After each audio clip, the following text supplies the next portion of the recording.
If you're a fan of professional sports, that means at the minimum, you passively endorse socialism. Not as politics, but as a framework, and we're going to talk about it.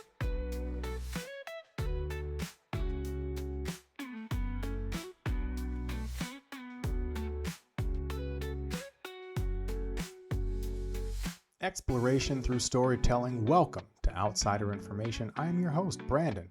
Get comfy, get cozy. If you're into the vibe, like, subscribe, and engage. I try to do these at least once a week. Episodes usually drop on a Tuesday. Rest of the days, I unfortunately have to try to get some work done.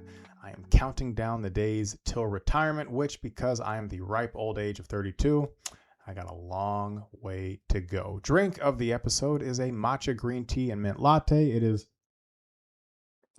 absolutely one of my favorite things to put inside of my body. Weird way to put it, but that's what we're going with.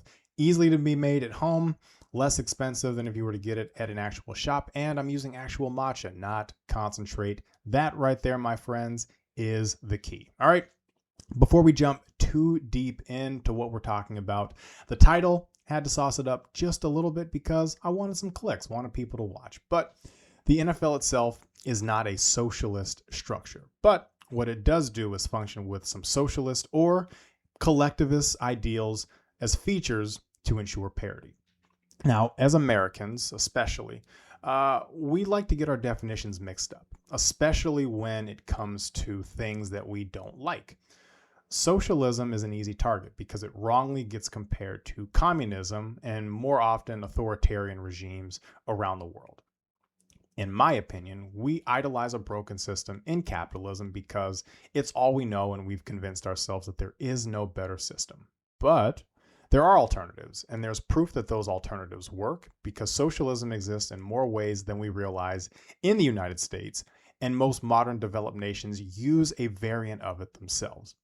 So, not to bore you with ideology, but I want to give a little bit of context.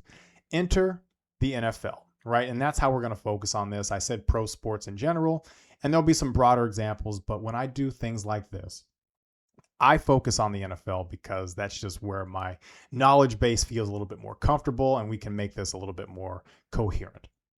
But I do want to say again, the NFL itself is not a socialist structure. The NFL's goal is not equality.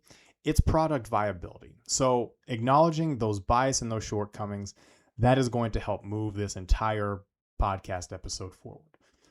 The NFL's long-term goal, profit maximization and survival. The NFL are privately owned for-profit franchises, all of them except the Green Bay Packers, which implement a different model. The NFL itself is a massive capitalist cartel with a legal antitrust exemption. The system itself is designed for parity of opportunity. It is not designed for equality of the results. And I've got 4 examples to kind of show how this all breaks down. Starting with number 1, the revenue sharing. So the reason why the NFL has as much money coming in as it does, it's not necessarily the fans attending games in stadiums. It's the TV deals. And the TV deals aren't bought individually. In the past, they had things such as blackouts. And if your team didn't sell all of its tickets, it was blacked out on TV. We could spend an entire episode on that. But the way that it's done now is that the games are bid for by networks as packages. Every team in the league is going to be shown on that. Every team is going to get to play a game on national television throughout the year, regardless of how good they are. Yes, a better team is going to get more, but everyone's going to get a shot. Factor that in with merchandising, licensing revenue. Market size or individual popularity has no effect on how the actual revenue is split among the teams. Now, there are teams that are worth more than others, but this in itself prevents a rich get richer dynamic. They don't want teams to be so far apart from each other and how the money is coming in. They want those factors to be more collective, whereas the teams create their own individual value through different factors. Everyone's value itself is equitable, and that inherently leans more towards some socialist ideals. All right. Number 2, and we're going to progressively get into more of a scale of how it shows it even more. The second one is the salary cap and the salary floor as a result of the salary cap. 2 variants of this exist in the major professional sports across North America. a hard cap and a soft cap. And again, this could be an entire separate episode. But the NFL implements what is called a hard cap. Other sports, the NBA, even though with its new rules are closer to a hard cap, the MLB has a softer cap with a luxury tax system. A hard cap gives you a clear definition of what you can and cannot spend on your player salaries. A soft cap has parameters, but it allows you to exceed that threshold if you are willing to pay for it. The NFL implementing a hard cap is a very powerful tool for enforced equality of opportunity. It prevents essentially the wealthiest owners from buying all the talent and preventing any other teams from doing the same. The cap acts as a maximum wage for payrolls, and there are penalties if you exceed that cap, and you have to maintain cap compliance. Contract manipulation does happen. It is not cap manipulation. That is a crime in most professional sports leagues with a hard salary cap. How you do your contracts, how you structure them in a lot of ways is based off of how much money your owner has, but it is not cap manipulation. The cap floor acts as a minimum wage. It forces owners to invest a significant portion of the shared revenue back into player salaries, and this prevents teams essentially from hoarding resources and choosing not to spend money just to use your team as a revenue-making endeavor. So they want you to spend the money on players, and there are mechanisms in place that force teams and owners to do exactly that. Okay, so that is number 2. Number 3, and this is one that I actually do have some issues with, the actual drafting system itself.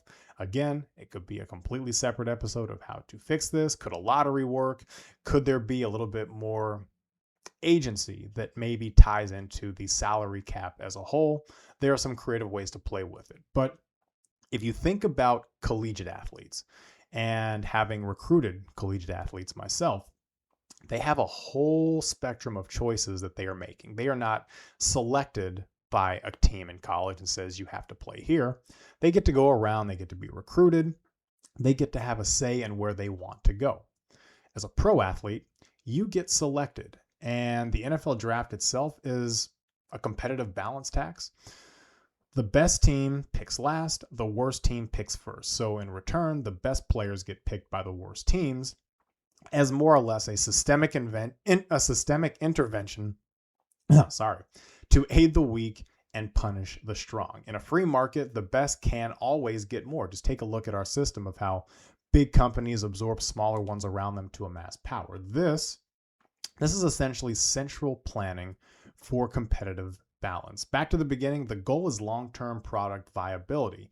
And fans of these teams, they need a reason to have hope and to believe that their team has a chance to be good year in, year out. So if you are picking at the bottom of the draft, it means you had a pretty good year. You can still get players, but if you were an awful team that year, you have a chance to get some really good, impactful players that could hopefully make you pick later in the draft the following year. Okay, that is the broad shell of it. The last thing is the collective bargaining agreement, a topic that we talk about a lot on this particular channel. Unions, collective bargaining, they both exist outside of professional sports. But outside of professional sports, and in this case the NFL, union members, they have protections that are broader employment protections, but they are still subject to the free market. Pro sports, they have a barrier to entry. Pro sports also have trades, they have free agency, and contracts are individual on top of them being collective. It's a negotiated contract, a system between the owners and the labor union that basically sets an entire new parameter for the economic rules within a league. There's a revenue split, there's benefits, there's working conditions, and of course the rules for free agency. It's not a free market, it's a managed market. And I think that's a very important distinction, one that again aligns more with some socialist ideologies. All right, so those are the 4. Again, the NFL itself is not socialist. It has socialist mechanisms within a capitalist framework, and it's probably closer to a social democracy or what we just mentioned, a managed system, managed capitalism, like a bunch of the Nordic countries have. A lot of developed nations do have a system in place like this. Those traits are heavy regulation, strong unions, wealth redistribution, and a fundamentally capitalist private ownership framework that is there to ensure stability and broad-based health of the system. And when you think about it, it's actually a pretty good model. The NFL and pro sports as a whole, pretty successful. And we often talk about what can't be done, but we do see proof of this all around us. And it's in a lot of ways, when I tie sports back to a lot of business frameworks, I don't think it's in a vacuum. I think it's because I've seen systems that do function well in different environments, and genuinely think that if some businesses adapted some of these tools, they could be a lot more successful, or at least take the strain off of their own internal systems. The NFL itself is a brilliant case study in how collectivist planning and redistributive mechanisms can be deployed to enhance and preserve what is essentially a fundamentally capitalist, monopolistic enterprise.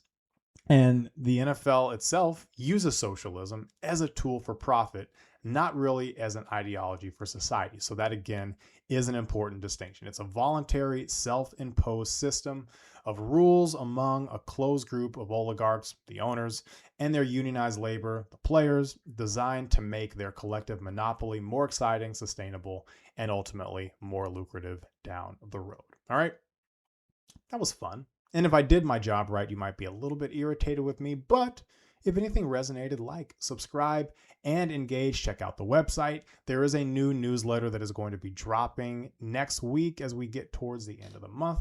And OIAS is all about empowering people from the outside in and inspiring a little bit of different thought, which is what conversations like this do. So that's all I got. Remember, I cannot save the world with anything I talk about here, but I will do my best to not make it a worse place. So until next time, stay safe, stay sane, and I will get you in the next one.